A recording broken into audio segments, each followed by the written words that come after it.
बिस्मिल्लाहिर्रहमानिर्रहीम। अस्सलाम वालेकुम फ्रेंड्स, कैसे हैं आप सब ठीक ठाक है, सब खैर खैरियत है, आप खुश व खुरम हैं। अल्लाह ताला आप सबको अपने हिफ्ज़ अमान में रखे। फ्रेंड्स, हाईली सेंसिटिव पर्सन और ओवर सेंसिटिविटी पे मेरी 2-3 वीडियोज़ हैं। हमने इस टॉपिक को काफ़ी कवर किया है, काफ़ी हमारी डिस्कशन हुई। आज की वीडियो में मैं आपको बताऊँगा कि किस तरह स्ट्रेस, एंग्ज़ायटी आपके निज़ाम को मुतासर करती है, या अगर आप कोई अनहेल्दी डाइट लेते हैं, ओवर ईटिंग करते हैं, अपने निज़ाम के साथ, अपने मैदे के साथ एडवेंचर करते हैं, आपका मैदा ख़राब हो जाता है और आपके मैदे की ख़राबी भी आपके मूड को अफेक्ट करती है, आपके ब्रेन को अफेक्ट करती है, आपके स्ट्रेस के लेवल में इजाफा होता है। मतलब एक एंड पे प्रॉब्लम है तो वो प्रॉब्लम दूसरे एंड पे भी फील की जाती है। आपके ब्रेन का, आपके निज़ाम का, आपकी गट हेल्थ का आपस में म्यूचुअल रिलेशनशिप है। फ्रेंड्स, फ़र्ज़ करें कि आप सुबह सुबह वॉक के लिए निकलते हैं, आप वॉक कर रहे हैं, रूटीन में आपकी वॉक चल रही है, यकदम आपके सामने सांप आ जाता है, तो आपका क्या रिस्पांस होता है? जो ही आप सांप को देखते हैं, आपकी जो आइज़ हैं, आपकी आंखें हैं, वो इमीडिएट मैसेज पास पास करती हैं टू योर ब्रेन कि भाई सांप है, और आपका ब्रेन पूरी बॉडी के लिए हाई अलर्ट जारी कर देता है। आपकी पूरी बॉडी इमरजेंसी स्टेट में चली जाती है। आपके जिस्म में स्ट्रेस हार्मोन जो है वो ज़्यादा मिकदार में रिलीज़ होते हैं, आपके ब्लड स्ट्रीम में शुगर ज़्यादा मिकदार में जाती है, और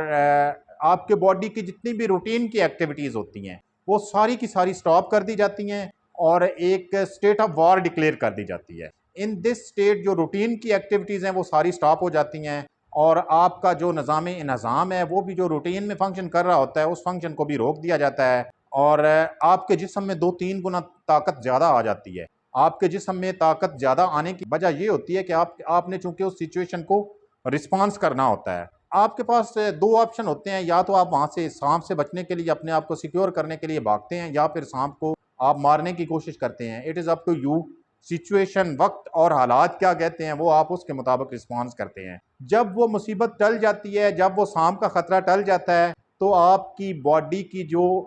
एमरजेंसी की स्टेट थी उसको नॉर्मल में कन्वर्ट कर दिया जाता है, और वो एमरजेंसी स्टेट, वो हाई अलर्ट की स्टेट जो है ना, वो ख़त्म कर दी जाती है, और आपकी बॉडी के जो फिर नॉर्मल फंक्शंस होते हैं वो स्टार्ट हो जाते हैं। अब नॉर्मल फंक्शंस में बाकी फंक्शंस के साथ साथ आपका निज़ाम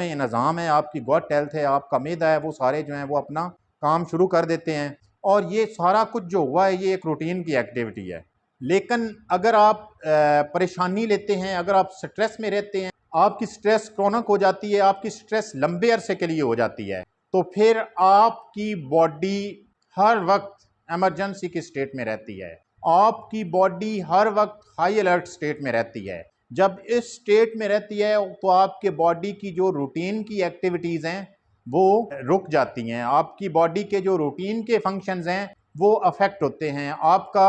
आपके जो स्ट्रेस हार्मोन्स हैं वो ज़्यादा मिकदार में रिलीज़ होते हैं, आपकी बॉडी के जो रिसोर्सेज हैं वो ज़्यादा मिकदार में यूटिलाइज होते हैं, उनका ज़्यादा मिकदार में इस्तेमाल होता है, जिनमें डिफरेंट वाइटामस हैं, मिनरल्स हैं, विटामिन बी है, विटामिन डी है, मैग्नीशियम है, और अदर भी विटामिन हैं, सी है। ये सारे ज़्यादा मिकदार में जब इनका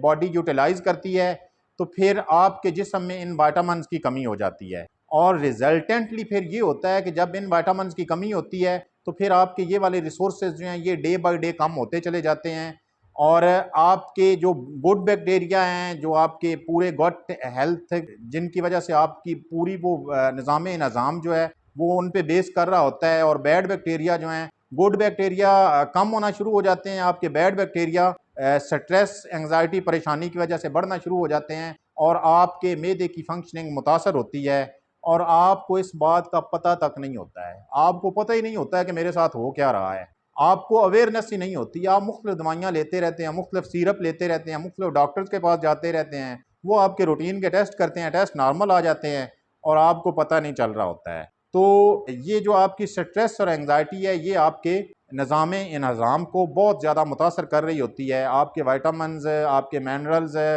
आपके गुड बैक्टीरिया, ये सारी चीज़ें इससे इफ़ेक्ट हो रही होती हैं। जब ये सारी चीज़ें, आपके विटामिन और मिनरल्स कम हो जाते हैं, तो चूँकि गट हेल्थ के लिए, निज़ाम के लिए इन विटामिन्स की ज़रूरत होती है, जब वो मिकदार में कम हो जाते हैं तो फिर इससे भी आपका मैदा ख़राब हो जाता है, निज़ाम अफेक्ट होता है, और फिर जब निज़ाम अफेक्ट होता है तो उसके भी, तो मैंने वीडियो के शुरू में बात की थी कि निज़ाम जब आपका ख़राब होता है, मैदा आपका ख़राब होता है, आपको मैदे के इश्यूज़ आते हैं, तो वो आपके ब्रेन पे भी उसका नेगेटिव इफ़ेक्ट होता है और फिर ये एक साइकिल चलता चला जाता है और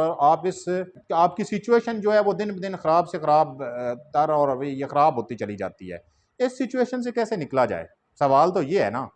सबसे पहले अवेयरनेस, ये अल्लाह का बड़ा करम होता है कि आपको पता चल गया है कि जो मेरे बाकी सारे टेस्ट ठीक है ना, जो मुझे प्रॉब्लम है वो प्रॉब्लम मेरी स्ट्रेस और एंग्जाइटी की वजह से है, वो प्रॉब्लम मेरी ओवर सेंसिटिविटी की वजह से है, वो प्रॉब्लम मेरी जो है ना वो उसका ताल्लुक मेरे ब्रेन से है। तो सबसे पहले तो आपको अवेयरनेस हो जाती है, तो फिर उसके मुताबिक आप रिस्पॉन्स करते हैं, आप अपनी स्ट्रेस को मैनेज करने की कोशिश करते हैं, आप स्ट्रेस की कॉजेज़ ढूंढते हैं, इसके लिए डिफरेंट टिप्स एंड ट्रिक्स हैं या इसकी डिफरेंट ट्रीटमेंट्स हैं, आप उनको फॉलो करते हैं। सेकंड, अपनी जिस्म में पानी की मिकदार को पूरा रखें, डिहाइड्रेशन ना होने दें, इससे आपके ब्रेन पे और आपके निज़ाम पे बहुत बुरा असर पड़ता है। अपनी डाइट को मैनेज करें, जब आपको पता ही है कि आपके साथ ये प्रॉब्लम है, आप सेंसिटिव बंदे हैं, आप कोशिश के बावजूद भी स्ट्रेस को एक हद तक कंट्रोल कर सकते हैं या कभी ना कभी आप फिर उसी फेज़ में चले जाते हैं, प्रॉब्लम आपके साथ है, तो फिर आपने अपनी डाइट पे बिल्कुल कॉम्प्रोमाइज़ नहीं करना है, अपनी डाइट को बेहतर रखना है। आपने विटामिन्स, मिनरल्स और ग़िज़ाइयत से भरपूर खाना खाना है, ताकि वो आपकी जो रिसोर्सेज़ ज़्यादा मिकदार में यूज़ होते हैं ना, वो किसी न किसी हद तक कवर होते रहें। अगर बहुत ज़रूरी हो जाए या आपकी एज ऐसी है कि आप की एज ज़्यादा है, तो फिर आप सप्लीमेंट्स भी स्टार्ट कर सकते हैं साथ में, वो आपकी अपनी हेल्थ और सिचुएशन के मुताबिक है। अनहेल्दी डाइट को बिल्कुल अवॉइड करना है। आप स्ट्रेस और एंग्जाइटी का शिकार हैं, आपके पास ऑप्शन नहीं है कि आप जो हैं वो मशरूबात लें और आप अनहेल्दी डाइट लें, जंक फूड्स, और आप जो मर्ज़ी है आप खाते चले जाएँ। तो अनहेल्दी डाइट को बिल्कुल अवॉइड करें, अपनी सेहत का ख़्याल रखें, अपनी बॉडी में जो